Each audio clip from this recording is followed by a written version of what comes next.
오늘은 로마서 11장 1절에서 10절 말씀을 근거로 오직 주의 은혜로 라는 제목으로 하나님 말씀 증거하겠습니다. 완전한 복음 로마서 강의 34번째 시간입니다. 오늘 말씀의 가장 중요한 질문은 하나님이 이스라엘을 버리셨는가? 라는 질문으로 오늘 말씀을 시작합니다. 이스라엘이 누구입니까? 하나님께서 택하신 백성입니다. 특별히 그들을 통해서 전 세계를, 온 인류를 구원하시기 위해서 택하신 하나님의 그릇, 그것이 바로 이스라엘입니다. 그러나 이스라엘은 그 하나님의 부르심의 뜻을 알지 못했고 단지 선민의식, 자기네들이만 구원받는다라는 생각으로 다른 민족들을 개취급했습니다. 저들은 지옥의 불쏘시개다, 우리만 구원받는다 라고 그렇게 여겼던 거죠. 또 예수님이 이 땅에 오셨음에도 불구하고 예수님을 거절합니다. 또 복음을 거부합니다. 심지어는 예수님을 잡아 죽이기까지 했던 사람이 바로 이스라엘 민족들이었죠. 바울은 질문합니다. 그렇다면 이스라엘 민족들을 하나님은 버리시겠느냐라고 이렇게 질문을 합니다. 그 답이 무엇입니까? 1절 말씀에 보니까 이렇게 말씀하고 있죠. 그러므로 내가 말하노니 하나님이 자기 백성을 버리셨느냐? 그럴 수 없느니라 이렇게 말씀합니다. 하나님은 절대로 하나님 백성을 버리지 않으신다라고 이렇게 단언하고 있는 것입니다. 우리가 신앙생활하다가 종종 나 같은 것도 구원받을 수 있나? 나 같은 게 무슨 구원인가? 나 같은 게 천국인가? 나는 지옥 가도 마땅해 라는 생각들을 가질 때가 있죠. 거기에 대한 성경의 답이 무엇입니까? 하나님은 우리를 절대로 버리지 않으신다 라는 것이 바로 오늘 말씀의 핵심 주제인 것입니다. 왜 하나님은 우리를 버리지 않으실까요? 어떤 근거로 하나님께서 우리를 버리지 않으실까요? 그 답은 단 한 단어입니다. 은혜입니다. 은혜가 흐르고 있습니다. 우리가 이 땅을 살아가는 동안에 우리 하나님은 끊임없이 우리 가운데 은혜를 주시는 것입니다. 여러분들이 구원을 받았습니까? 예수님을 믿었죠. 또 구원을 받았다면 무엇을 통해 구원을 받았습니까? 은혜를 통해서 구원을 받았죠. 우리가 자라나는 것도 내가 힘써서 애써서 자라나는 것이 아니라 그 모든 것이 하나님의 은혜다라는 것입니다. 내가 열심을 내는 것도 내가 열심을 내니까 열심을 내는 거지 아니라는 겁니다. 하나님의 은혜다라는 것을 오늘 바울은 우리에게 말씀해 주고 있는 것입니다. 바울은 그 은혜에 대한 근거로 두 가지 예를 듭니다. 가장 첫 번째는 자기 자신을 통해서 예를 드는 것입니다. 오늘 말씀해 보니까 나도 이스라엘인이요 아브라함의 씨에서 난 자요 베냐민 지파다 이렇게 이야기를 합니다. 자기도 이스라엘 민족이라는 것이죠. 자기도 유대인이라는 것이죠. 바리새인 중에 바리새인이라는 것입니다. 자기도 율법을 통해서 구원을 받는다라고 생각을 했었고 또 예수님을 비방하고 폭행했다라고 그렇게 고백을 하는 것입니다. 또 심지어는 교회를 잔멸하기 위해서 예수 믿는 사람들을 잡아 죽이기까지 했던 사람이 이 바울입니다. 스데반 집사가 죽는 그 사건 앞에서, 순교하는 사건 앞에서 가장 먼저 앞장서서 스데반을 죽였던 사람이 바울입니다. 그런데요, 그 모습만 보면 지옥 중에 상지옥을 가야 마땅하지요. 그런데 바울은 하나님의 은혜를 통해서 나 같은 자도 구원을 받았다라고 이렇게 고백을 하는 것입니다. 여러분들의 은혜의 근거는 무엇입니까? 무엇을 통해 하나님의 은혜를 확신할 수 있을까요? 내 자신의 모습을 보면 이것이 은혜다라는 것을 저는 너무나도 확신을 합니다. 나 같은 자, 내가 너무 잘 알잖아요. 여러분은 어떻습니까? 여러분이 너무 잘 알죠? 구원받을 만한 조건이 1이라도 있습니까? 전혀 없는 사람입니다. 그럼에도 불구하고 나 같은 자를 구원해 주신 그 하나님, 그것이 바로 하나님의 은혜인 것입니다. 나를 통해서 하나님의 은혜가 확증될 수 있는 것입니다. 다른 사람들을 보면 어떻습니까? 아니, 나 같은 자도 구원해 주셨는데 그 사람은 구원 안 해 주실까요? 하나님의 은혜가 나에게만 흐른다라고 누가 자신 있게 이야기할 수 있는 사람이 있을까요? 한 사람도 없을 것입니다. 그러기에 우리는 그 누구라도 하나님의 은혜가 흐른다는 것을 알 때 그 복음을 증거할 수 있는 것입니다. 나를 구원하신 것도 하나님의 은혜이고 내가 자라날 수 있도록 인도하신 것도 하나님의 은혜이고 내가 하나님의 일을 위해서 열심히 헌신하고 있다면, 열심히 달려나가고 있다면 그 모든 것이 하나님의 은혜이다. 우리가 천국 가는 건 내가 잘해서 천국 갈 수 있을까요? 나의 의로 천국 갈 수 있을까요? 단 한 사람도 천국 갈 수 없습니다. 오직 그 모든 것이 하나님의 은혜다라는 것입니다. 그래서 바울은 처음부터 끝까지 모든 것이 하나님의 은혜였다고 이렇게 고백을 합니다. 고린도전서 15장 10절 우리 같이 한번 읽어보겠습니다. 시작. 그러나 내가 나된 것은 하나님의 은혜로 된 것이니 내게 주신 그의 은혜가 헛되지 아니하여 내가 모든 사도보다 더 많이 수고하였으나 내가 한 것이 아니오 오직 나와 함께 하신 하나님의 은혜로라. 아멘. 우리가 교회 일을 하다가도 또 열심히 어떤 봉사를 하다가도 종종 낙심하고 무너지는 경우를 보게 됩니다. 그 이유를 보면 단 한 가지 이유입니다. 은혜를 잃어버리면 누구라도 번아웃 될 수밖에 없는 것이죠. 내가 하면 그 끝은 있는 것입니다. 지칠 때가 있는 것입니다. 하지만 하나님의 은혜로 하면 그 모든 것이 감사이고 모든 것이 기쁨이고 나 같은 자 써주신 그 하나님 앞에 나의 전전제사를 다 드릴 수 있는 것입니다. 천국 가는 사람이 누구일까요? 그 은혜를 아는 자. 천국문 앞에서 아마 예수님이 이런 질문을 하실 것입니다. 너는 천국 갈 이유가 있니?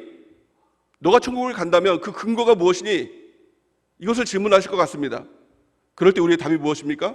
천국 가는 사람의 답이 무엇입니까? 은혜입니다. 나는 천국 갈 수 없지만 그 모든 것이 하나님의 은혜입니다. 나 된 것은 하나님의 은혜입니다. 이 사람이 천국 갑니다. 지옥 가는 사람의 특징이 무엇일까요? 내가 있습니다. 내가 이 땅에 살면서 목사도 했습니다. 내가 이 땅에 살면서 장로도 했지요. 집사도 했지요. 셀장도 했습니다. 아니 귀신도 쫓아내고요. 병도 고쳤습니다. 그러니 천국 갈 수 있는 건 아닌가요? 예수님의 답은 무엇일까요? 내가 너를 도무지 알지 못한다. 그건 네가 한 거지. 나랑 상관이 있는 일이냐? 이렇게 되짚어서 질문하실 수도 있을 거다 이렇게 생각이 됩니다. 성경은 이렇게 말씀합니다. 예수님께서 직접 하신 말씀이죠. 마태복음 7장 22절에서 23절 우리 같이 한번 읽어보겠습니다. 시작. 그날에 많은 사람이 나더러 이르되 주여 주여 우리가 주의 이름으로 선지자 노릇하며 주의 이름으로 귀신을 쫓아내며 주의 이름으로 많은 권능을 행하지 아니하였나이까 하리니 그때 내가 그들에게 밝히 말하되 내가 너희를 도무지 알지 못하니 불법을 행하는 자들아 내게서 떠나가라 하리라. 아멘. 그날에 많은 사람이 와서 예수님께 항변한다는 것입니다. 내가 그래도 주의 일을 했잖아요. 내가 주를 위해서 애썼잖아요. 내가 귀신도 쫓아냈잖아요. 아니 내가 능력도 행했잖아요. 거기에 주어가 누구입니까? 내가 한 사람은 다 지옥 간다는 겁니다. 오직 주의 은혜로 주님께서 하셨습니다. 나의 나된 것 저는 아무것도 한 것 없습니다. 오직 주님의 은혜로 내가 주님께 열심을 내고 내가 주님께 헌신하고 주님 앞에 달려나간 건 그 모든 것이 주님의 은혜입니다 라고 고백하는 사람이 천국 간다는 것입니다. 이 당시 때 두 가지가 열심히 싸움했습니다. 그 두 가지가 뭐냐면 율법, 은혜, 이 두 가지가 열심히 싸움을 했습니다. 유대인들은 율법을 통해서 구원받을 수 있다. 그 유대인들도 예수님을 믿는 사람 중이죠. 예수님을 통해서 믿음으로 구원을 받지만 그래도 율법도 지키고 할례도 받아야 구원받는다라고 주장했습니다. 여기에 바울과 또 이 제자들은 막 펄펄 뛴 거죠. 아니다. 오직 은혜를 통해서 구원을 받는다. 아니 대판 막 싸운 겁니다. 그렇다면 율법과 은혜 어떻게 보면 비슷비슷한 것 같고 차이점이 없는 것 같은데 그 결정적인 차이가 뭐냐는 겁니다. 왜 바울은 그토록 율법주의에 대해서 율법으로 구원받는다는 것에 대해서 펄펄 뛰고 아니라고 이렇게 항변을 했을까요? 왜 싸웠을까요? 거기에는 가장 중심적인 정신이 있는 것입니다. 구원의 근거가 무엇이냐? 구원의 원인이 무엇이냐? 이 핵심적인 문제가 있는 것입니다. 율법으로 구원받는다라는 것은 구원의 원인, 구원의 이유가 나로부터 시작된다는 겁니다. 내가 무엇을 해야, 내가 율법을 지켜야 구원을 받는다. 그 주어가 누구입니까? 나입니다. 반면에 은혜는 무엇입니까? 은혜는 내가 하는 것이 아니라 하나님께서 다 하셨습니다. 나를 구원하신 것 하나님이 하셨습니다. 나를 자라나게 하신 것 하나님께서 성경과 성령과 교회를 통해서 나를 자라나게 하신 것 그 모든 것이 하나님의 은혜의 수단을 통해서 내가 한 것이 아니라 주님께서 하셨습니다. 이게 은혜입니다. 누가 구원받습니까? 율법을 행하는 자들이 구원받는 것이 아니라 은혜를 통해서 구원받는다라고 성경은 분명하게 이야기하고 있는 것입니다. 두 번째 근거를 어디에 두고 있습니까? 엘리야 시대 때 엘리야의 이야기를 통해서 은혜에 대해서 이야기를 하고 있는 것입니다. 3절 4절 말씀에 보니까 이렇게 말씀하고 있습니다. 주여 그들이 주의 선지자들을 죽였으며 주의 재산들을 헐어버렸고 나만 남았는데 내 목숨도 찾나이다 하니 이렇게 얘기합니다. 엘리야가 낙심하고 낙망하게 되는 이 장면을 보여주고 있는 것이죠. 하나님 앞에서 하나님 내가 주를 위해서 열심을 냈는데 이제 나만 남았고 그들이 내 목숨도 찾습니다. 난 이제 죽게 되었습니다 하고 완전히 무너져 있는 이 모습을 보여주고 있는 것입니다. 어떻게 보면 이 엘리야가 주의 은혜로 모든 일을 감당했는데 어느 순간에선가 그 은혜를 소멸한 것입니다. 그리고 얘기하는 것이 뭐예요? 나만 남았는데. 주가 누구죠? 나. 내 목숨도 찾나이다. 주가 누구입니까? 나. 은혜를 소멸한 사람의 특징을 보면 내가 주어가 됩니다. 그런데 그 반면에 하나님의 답이 무엇이었습니까? 4절 우리 같이 한번 읽어보겠습니다. 4절 5절 같이 읽겠습니다. 시작. 그에게 하신 말씀 그 대답이 무엇이냐? 내가 나를 위하여 바알에 무릎을 꿇지 아니한 사람 7,000명을 남겨두었다 하셨으니 그런즉 이와 같이 지금도 은혜로 택하심을 따라 남은 자가 있느니라. 아멘. 하나님의 답은 무엇입니까? 네가 하는 것이 아니라 내가 한다. 이게 하나님의 답이었습니다. 너는 너만 남았다고 얘기하지만 하나님의 은혜로 남은 자가 7,000명이나 된다. 그가 보이지 않는 곳에서 하나님이 일하셨다는 겁니다. 여러분들이 아마 지쳐 있을 때, 또 낭망에 있을 때, 번아웃되어 있을 때 하나님의 응답은 아마 이것이었을 것입니다. 네가 하는 거냐 내가 하는 거냐. 저는 그렇더라고요. 제가 이게 사역을 하다가 또 내가 무엇인가 한다고 하다가 지쳐서 이렇게 쓰러져 있을 때가 있었습니다. 하나님의 응답이 단 한마디더라고요. 네가 하냐 내가 하냐. 당연히 내가 하는 게 아니라 하나님이 하시는 거죠. 근데 왜 네가 지쳐있냐? 아니 지쳐도 내가 지쳐있어야 될 텐데 왜 네가 지쳐있냐? 이 말씀에 정신이 확 깨더라고요. 은혜를 잃어버리면 나만 남습니다. 은혜를 소멸하면 내가 지치는 것입니다. 은혜를 붙들면 하나님이 하시는 겁니다. 그래서 모든 것에 지칠 일이 없는 것입니다. 능력이 더하는 것이죠. 기쁨이 넘치는 것이죠. 성경은 이렇게 말씀합니다. 에베소서 2장 8절 우리 같이 한번 읽어보겠습니다. 시작. 너희는 그 은혜에 의하여 믿음으로 말미암아 구원을 받았으니 이것은 너희에게서 난 것이 아니요 하나님의 선물이라. 아멘. 그 은혜에 의해서 믿음을 얻었으니 이것은 너희에게서 난 것이 아니요 하나님의 선물이다. 하나님께서 하시는 것이다 라는 것입니다. 이 말씀을 들을 때 우리가 이 고백을 하게 되는 것이죠. 하나님 계시면 되고 하나님 안 계시면 안 됩니다. 이것이 단지 구호가 아니라 이 고백이 되는 것입니다. 하나님만 계시면 되는군요. 하나님만 계시면 낙심할 일이 없는 거예요. 하나님만 계시면 두려워할 일이 없는 것입니다. 하나님 계시면 됩니다. 하나님으로부터 오는 것, 이것이 은혜이지요. 하나님 붙드는 것, 이게 은혜이지요.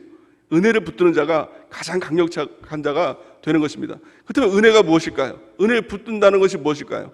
한마디로 말하면 시각이 바뀌는 것입니다. 은혜를 소멸하면 그 시각이 나한테밖에 머물지 않습니다. 내가 또 환경만 바라보게 됩니다. 보이는 것만 바라보게 됩니다. 근데 하나님의 은혜가 임하니까 보이지 않았던 7,000명이 보이기 시작하고 또 보이지 않았던 하나님의 섭리가 보이기 시작하고 보이지 않았던 하나님의 역사가 보이는 것입니다. 여러분들은 무엇을 보고 있습니까? 내 자신을 바라보고 환경 바라보고 상황만 바라보고 있다면 은혜를 소멸한 자입니다. 우리가 다시 은혜를 붙들고 보이지 않는 하나님을 바라보는 은혜가 있길 바랍니다. 보이지 않는 하나님의 역사를 바라보는 은혜가 있길 바랍니다. 하나님이 일하시면 지금이라도 죽은 자가 살아나는 것입니다. 없는 것도 있는 것으로 하나님께서 부르시는 것입니다. 이것이 하나님인 것입니다. 하나님께서 임하시면 우리가 걱정하고 있는 것 아무것도 아닙니다. 왜 걱정합니까? 왜 낙심하고 넘어집니까? 하나님을 보지 못하기에, 하나님의 일하심을 보지 못하기에, 다른 말로 말하면 은혜를 소멸하기에 우리는 낙심하고 낭망하고 두려워하고 무너지는 것입니다. 중요한 것은 하나입니다. 하나님의 은혜를 다시 붙드는 것입니다. 5절 말씀 보니까 그런즉 이와 같이 지금도 은혜로 택하심을 따라 남은 자가 있느니라. 아멘. 은혜는 하나님이 하신다.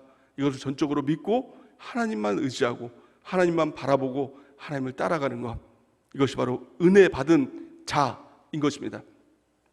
은혜 받은 자의 가장 큰 특징, 가장 큰 능력이 뭘까요? 사는 것입니다. 나도 살고 남도 살리는 것입니다.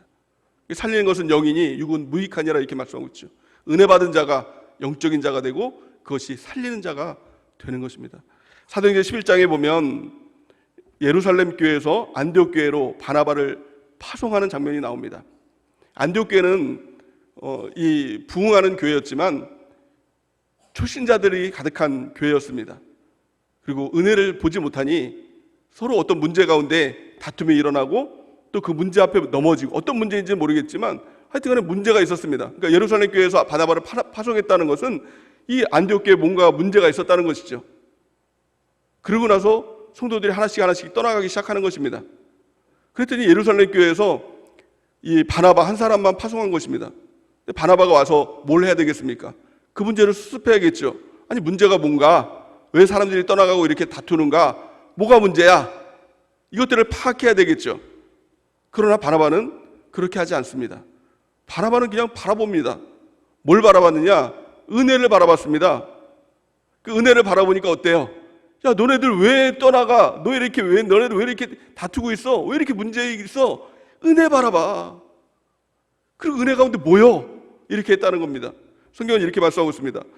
사도행전 11장 23절에서 24절 우리 같이 한번 읽어보겠습니다. 시작.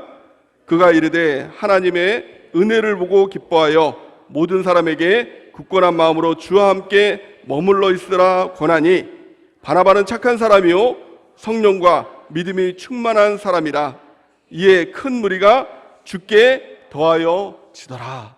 아멘. 아니, 바나바 한 사람 그 가운데 파송했더니 한 사람만 은혜를 받습니다. 근데 은혜 본 한 사람이 나머지 사람들을 다 살리더라는 겁니다. 중요한 게 뭘까요? 교회에서 중요한 게 뭘까요? 리더로서 중요한 게 무엇일까요? 그 문제를 파악하고 문제를 해결하는 것, 이건 세상에서 하는 방법입니다. 가장 중요한 건 은혜를 보는 것입니다. 누가 사는 사람이 됩니까? 누가 살리는 사람이 됩니까? 은혜 바라보는 사람. 여러분들 은혜를 바라보는 사람입니까? 은혜를 바라볼 때 사람들을요, 모으도록 하는, 붙들어주는 능력이 생기는 것입니다. 그냥 무작정 붙어있어, 교회에 있어, 그런 말은 다 할 수 있겠죠. 근데 진짜 은혜를 보는 사람이 다른 사람들을 살려주는 것이고 다른 사람들을 붙들어 주는 것입니다. 이 은혜 보는 사람에 대해서 뭐라고 얘기합니까? 24절 보니까 바나바는 착한 사람이요. 은혜 받은 사람이 누구예요? 착한 사람.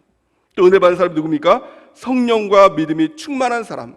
이것이 바로 은혜를 바라보는 사람, 은혜를 받은 사람인 겁니다. 저 여러분들이 그 은혜를 바라보는 은혜가 있길 바랍니다. 특별히 리더라면 가장 중요한 것은요, 하나님의 은혜를 보는 사람이에요. 은혜를 바라보면 붙들어줄 수 있는 것입니다. 은혜를 바라보면 살릴 수 있는 것입니다. 나도 살고 남도 살리는 사람이 되는 것입니다. 그 은혜를 보기 전에 모든 사람들은 어떤 모습입니까? 오늘 성경 보니까 이렇게 말씀합니다. 8절 말씀 우리 같이 한번 읽어보겠습니다. 시작.